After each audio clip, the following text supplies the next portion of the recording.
ఈ వీడియోలో పాలకూర పప్పు ఎలా చేయాలో చూపిస్తున్నాను. సో ఇదైతే కుక్కర్లో చేసినదైతే కాదు. సో పప్పు అనేది సపరేట్గా ఉడికించి పెట్టుకోవాలి. సో ఈలోపు మనం పక్కన టొమాటో అనేది బాగా తరిగేసేసుకొని, ఒక ఎర్రగడ్డ తరిగేసేసుకొని, కొంచెం కావాల్సిన పచ్చిమిర్చి వేసి బాగా ఫ్రై చేసుకోవాలి. అవి అనేది బాగా ఫ్రై అయిన తర్వాత ఇందులో కొంచెం పసుపు, మనకు కావాల్సినంత ఉప్పు వేసుకొని ఫ్రై చేసుకోవాలి.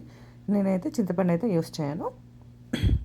సో ఇవన్నీ ఇలా బాగా మగ్గిన తర్వాత మనం ఈలోపు పాలకూరను అనేది కొంచెం బాగా వాష్ చేసేసుకొని చిన్నగా కట్ చేసేసుకొని పెట్టుకుందాం. మరీ చిన్నగా అయితే అవసరం లేదు, జస్ట్ కొంచెం చిన్నగా అయితే చాలు. సో వీటిని అనేది బాగా వాష్ చేసేసి ఇలా కట్ చేసి ఇందులో వేసేసి జస్ట్ ఒక 3 to 4 minutes అనేది అట్లా మగ్గనివ్వాలి. ఎక్కువసేపు అయితే పెట్టద్దు, చాలా టేస్ట్ పోతుంది.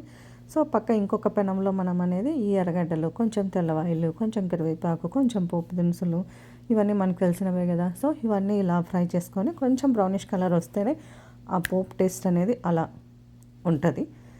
సో ఇది అనేది పప్పు వేసేసి ఇందులో మనం పక్కన ఉడికించి పెట్టుకున్నామని చెప్పాను కదా పప్పు, ఆ పప్పు ఇందులో వేసేసి పోపు వేసి జస్ట్ ఒక 2 minutes అంతే చాలు. Thank you for watching. Subscribe please.